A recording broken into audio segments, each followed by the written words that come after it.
چلیں انشاءاللہ تعالی آج ہمارا 15 پارہ شروع ہو رہا ہے. انشاءاللہ ہم شروع کرتے ہیں. نحمدہ و نصلی علی رسولہ الکریم، اما بعد، فاعوذ باللہ من الشیطان الرجیم، بسم اللہ الرحمن الرحیم. رب اشرح لی صدری ویسر لی امری واحلل عقدۃ من لسانی یفقہوا قولی. آمین یا رب العالمین. سبحان الذي أسرى بعبده ليلا من المسجد الحرام إلى المسجد الأقصى الذي باركنا حوله لنريه من آياتنا إنه هو السميع البصير. وآتينا موسى الكتاب وجعلناه هدى لبني إسرائيل ألا تتخذوا من دوني وكيلا. اچھا ترجمہ دیکھتے ہیں. پاک ہے وہ جو لے گیا ایک رات اپنے بندے کو مسجد حرام سے دور کی اس مسجد تک جس کے ماحول کو اس نے برکت دی تاکہ اسے اپنی کچھ نشانیوں کا مشاہدہ کرائے. حقیقت میں وہی سب کچھ سننے والا اور دیکھنے والا ہے. تو اب یہ جو بالکل بگننگ کی جو پہلی ہی سورہ بنی اسرائیل کی آیت ہے، اس میں واقع معراج کی طرف اشارہ ہے. تو اس کو ہم تھوڑا سا اس کے بارے میں دیکھ لیتے ہیں کہ پہلی بات یہ ہے کہ ہجرت سے 1 سال پہلے کا یہ واقعہ ہے معراج کا جو کہلاتا ہے، اور تقریباً 25 صحابہ سے اس کے بارے میں احادیث منقول ہیں، جس کو ہم متواتر کہتے ہیں نا، متواتر احادیث منقول ہیں. تو اس میں پھر شک کی کوئی گنجائش نہیں رہتی ایسی حدیث میں کہ آپ شک نہیں کر سکتے، آپ کوسچن نہیں کر سکتے، کیونکہ یہ متواتر کی کیٹیگری حدیث میں آ جاتی ہے. اب اس میں ہوا کیا تھا، اس کو ہم تھوڑا سا اس کا ہسٹوریکل فیکٹ دیکھ لیتے ہیں کہ اس کا خلاصہ یہ ہے کہ ایک رات کے وقت جبریل علیہ السلام آپ کو اٹھا کر مسجد حرام سے مسجد اقصی تک براق پر لے گئے. اب یہ جو براق ہے اس کے بارے میں متشابہات ہیں، ہمیں نہیں پتا، ہمیں نہیں بتایا گیا احادیث میں کہ یہ کوئی جانور ہے یا کوئی جہاز کی قسم کی کوئی چیز ہے. کئی روایات میں جانور کے بارے میں آتا ہے کہ جیسے گھوڑے کی طرح کا کوئی جانور ہے. بہرحال ہم حتمی طور پہ ہم نہیں جانتے، ٹھیک ہے.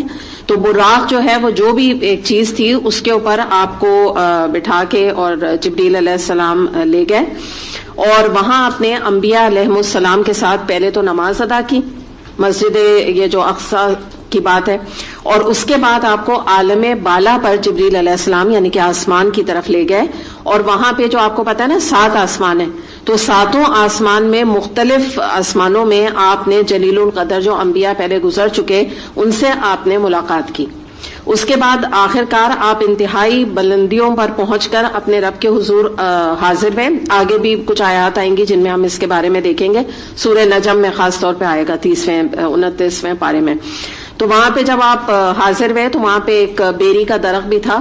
تو یہ آپ کو بتایا گیا کہ بس اس کے آگے جبریل علیہ السلام نے آپ صلی اللہ علیہ وسلم سے فرمایا کہ میں نہیں جا سکوں گا ورنہ میرے پر جو ہے وہ اللہ کے جلال سے جل جائیں گے.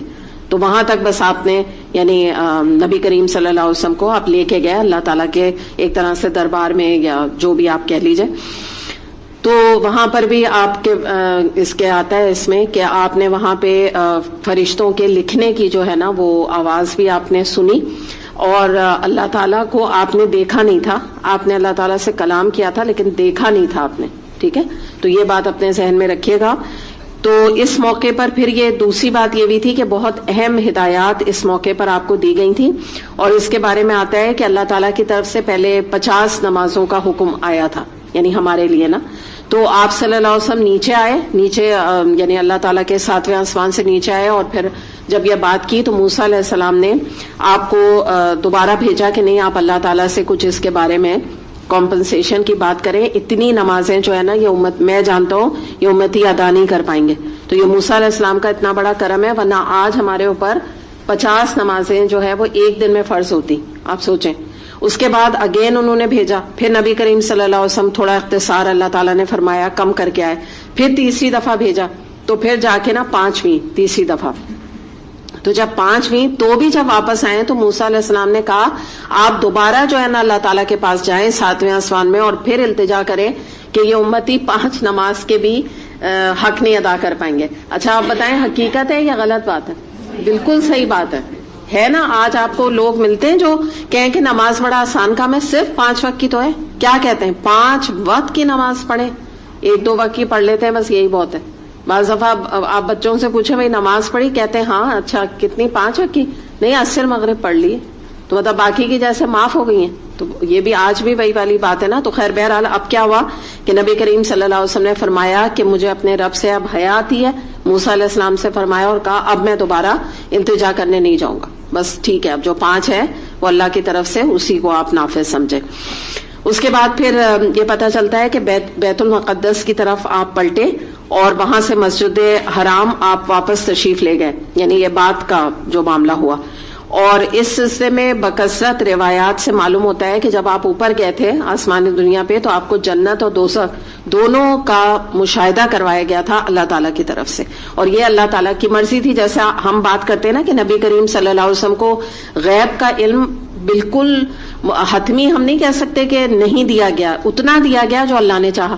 کیونکہ دیکھیں نا جنت اور دوزخ ہم لوگ تو نہیں جانتے, یہ تو غیب کا علم ہے, لیکن نبی کریم صلی اللہ علیہ وسلم کو مشاہدہ کرایا گیا. اور بہت سی روایات میں یہ بھی آتا ہے کہ اس دن آپ کو دنیا میں سود لینے والوں کی سزا دکھائی گئی کہ یہ ان کا انجام ہوگا نا, اور غیبت کی سزا کا مشاہدہ کرایا گیا.